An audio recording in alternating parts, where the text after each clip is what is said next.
This is Tyler Kettle, and this is a wedding and a breakup. Why did I agree to this? I wondered as I sat in a half crowded church, waiting for the ceremony to start. People were still filing in, taking their seats. Soft violin music played from the speaker. For a September day, it was a little stuff in the church, and I was starting to get a little warm. Could already feel a few drops of sweat appearing on my brow. It wouldn't be long before I got sweaty armpits. I brushed a hand over my bow tie. I was feeling particularly anxious over this, as I hadn't seen anyone else wearing one.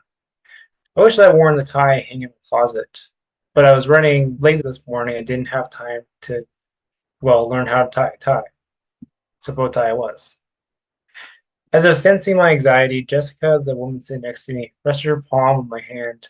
I managed to half smile at her as I glanced at her bright red dress, her finely applied makeup, and perfectly conditioned hair. Everything about her was perfect.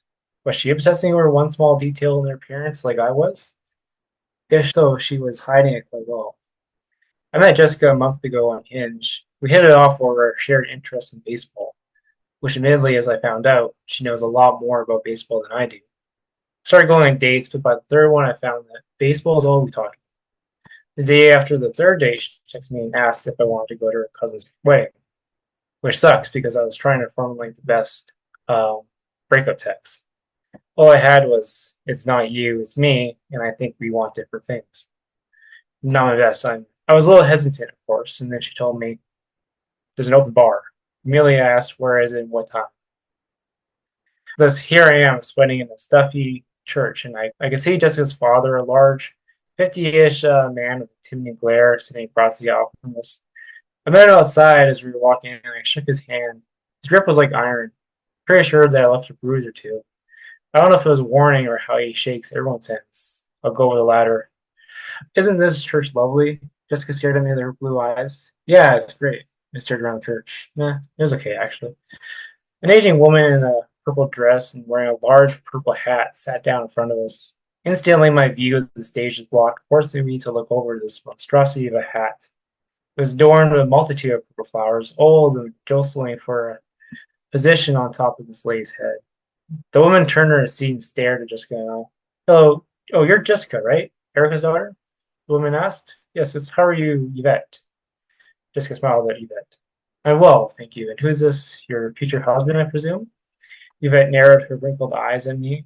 "No, this is my friend Lucas." Jessica made an awkward laugh as I played with my bow tie. "Hello," smiled a little. "Friends? But you look so perfect together. Imagine like the children you make." Chil- Yvette clapped her hands together. Children, they are perfect little gifts sent from God." Yvette stared upwards from staring back at me. "So what are you waiting for? Find a ring and marry us." Yvette kept her eyes on me. I shifted uncomfortably in my seat. We've just started a date.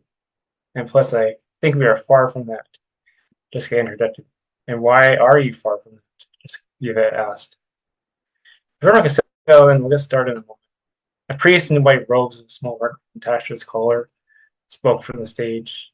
"We'll continue this later." Yvette spun back around as the groom and his groomsmen walked out of a side room and joined the priest.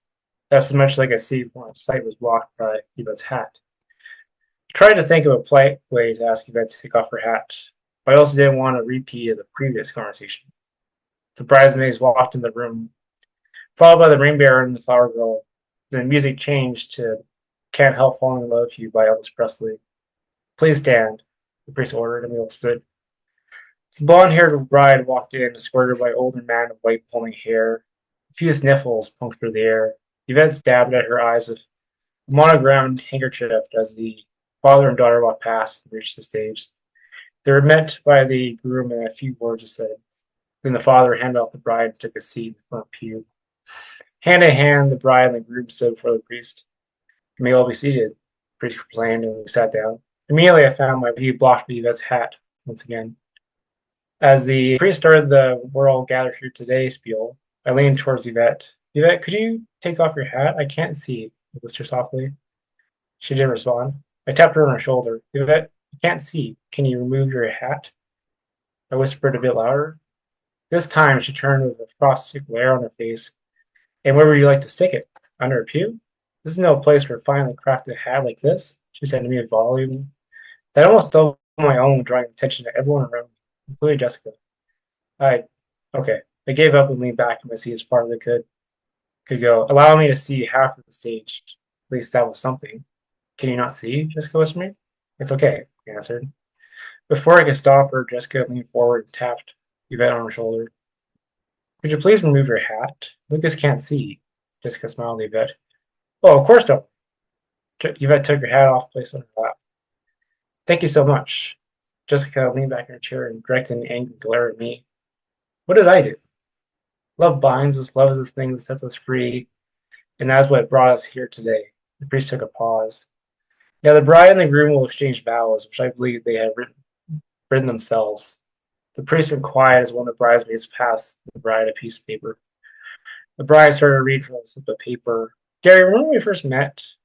We were sitting next to each other in career science, and I asked you if I could borrow a pen, and you gave me one from that giant backpack you used to carry around school. Remember it? Anyway, from that moment, I felt drawn to you. I found you to be cute, charming, handsome, and all the different types of attractive. It wasn't until a few weeks had gone by did you finally ask me out on a date. By the way, I would have said yes when we first met. Day after day, I felt more and more in love with you. I felt so happy around you. Today, I feel the happiest that I ever felt because I get to marry you, the man of my dreams, the man who made my heart full. I vow to you that I will be with you for every die-hard marathon as long as you stick with me throughout the Grey's Anatomy marathons. I vow to you that I'll go to the ends of the earth with you, and I want to give you something back. The bride was handed a small pen from one of her bridesmaids and offered it to her groom. Thank you, Melissa. Gary took the pen and placed it in his coat. They pulled out a slip of paper from his pants pocket and started to read from it. I want to say, Gary's tone took on a measure of nervousness as he tugged at his collar. These years with you have been the best of my life. Gary's speech was suddenly cut off by the cry of a child in the audience. It was followed by a second, third, fourth, and even a fifth child. Like banshees in the night, their cries filled the air and drew the attention of everyone. Quiet whispering joined the noise as parents tried to calm the children. Some resorted to rattling keys to calm their infants.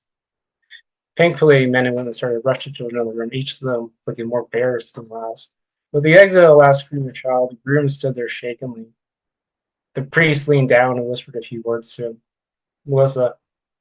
Gary brushed a few drops of sweat from his brow.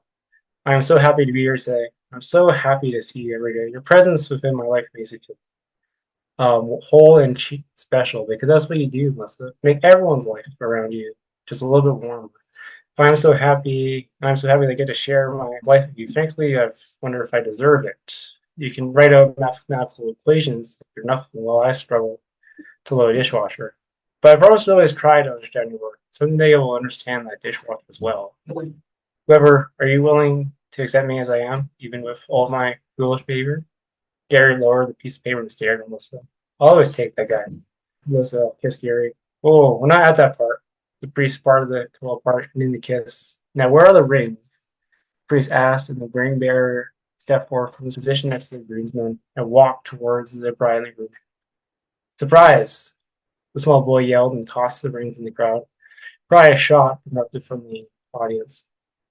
Franklin Henry Jackson, a woman in a blue dress, yelled as she marched towards the young boy from the pews. Anybody see the rings? The priest looked around as he tried to calm the frantic-looking couple. People searched around in the seats.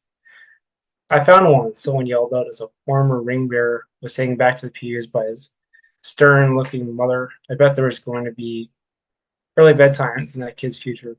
I found the other, someone shouted. Both rings were gathered up by groomsmen and given to the priest.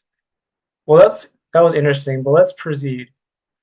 Gary, take this ring and place it on Melissa's finger, the priest ordered. Gary did as he told. Peter for me. Hi, Gary, the priest said as I started to zone out. I heard this part so many times in movies, TV shows, and at Aunt Becky's second, third, and fourth marriages that I knew all the words of what was next. There to zone out, think of other things. Thought my job was a printer salesman in a slowly dying company. To be frank, I don't really care about it. My bosses don't care. This little thing at Pulse knows that. You have to give them points for optimism. Then I followed my mom's new stingy text, the one where she asked what I'm doing with my life and why she doesn't have grandchildren. Left that one unread.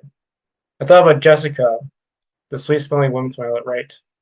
Strangely, being this way made me doubt if I wanted to break up with Jessica. Perhaps it was the high amount of love in the air, disrupting my brain patterns, or I was starting to have feelings. Ridiculous, right? I don't really know how to explain it. It's not that Jessica isn't nice. She's really nice. It's just that she's like every girl out there. She has all the social medias, she takes photos of her food, and she drinks White Claws. For me, I want a girl who's interesting, who isn't afraid to be herself in a world that tries day by day to make you not yourself. I ache for authenticity. Finally, I returned my attention to the stage. And do you, Gary, take Melissa as your all happy committed wife in sickness and in health for as long as you both shall live? The priest asks. I do, Gary replies. And do you, Melissa, take Gary as your lawfully committed husband in sickness and health for as long as both shall live? The priest asks. I do, Melissa said. I now pronounce you man and wife. You may kiss the bride. The priest proclaimed, and the couple kissed. People stood to clap, and I slowly followed along as the old watched the bride and the groom stepping off the stage. The couple walked down the aisle hand in hand as rice was thrown into their path. Both waved and smiled at everyone as they left the building. Folks, the bridal party wanted me to tell you that there's reception across the street. Food and drinks will be served, and of course, I will see you there. Priest said as he unclipped his microphone from his lapel. Just gonna exit the pew and walk down the rice-covered aisle. Do you think about getting married someday? Jessica asked, catching me a bit off guard. Sometimes. Only sometimes. Stared at me with those perfect little eyes of hers. Maybe more sometimes. I darted a quick look at the floor. Jessica smiled at me as we left the church and stepped out into the warm, September sun. Groups of people were already walking towards the hall across the street. I stopped and looked at Jessica. Light passing over, she looked so pretty, and like that, I imagined our entire future. Dates upon dates. Moving in together, trying to figure out whose stuff was going to end up in the dump. Asking her to marry me. We get engaged and fight about where we'll get married and where we'll go afterwards. I'll pick Thailand. She'll pick Disneyland. So we'll go to Thailand. Disneyland. Around this time, then I realized I have given up so much of myself to be this the person I've become to be with her. And I'll fucking hate that about myself, and that feeling will stick to me. But the wedding is 2 days away, so I get married anyway. We go away, the feeling doesn't leave. Even when we get home, it's still 6 round. I'll start drinking heavily to push this feeling away, and Jessica will try to fix it. Our children hoping they will fix it. In the end, we find that the only thing that fixes it is divorce. Hello. Where'd you go? Jessica snapped her fingers at me. Straight back from the plains of failed marriages and alcoholism. Sorry, I think I'm just tired or overheated. I held onto her hand and she moved in close to me. Why don't we get you a drink? She asked, and walked towards the reception. Maybe none of what I imagined will come true. Maybe Jessica is the one for me. But if she's meant to be the one for me, why does she feel so wronged? As I held this woman's hand, I thought how I was going to break up with her. Might not be best not to do it here. We'll do it next week, in person. Let's make sure it's not her birthday as soon as I find out when her birthday is. She smiled at me. I smiled at her as we walked into the reception hall. For now, I'll enjoy a night and worry about breaking up later.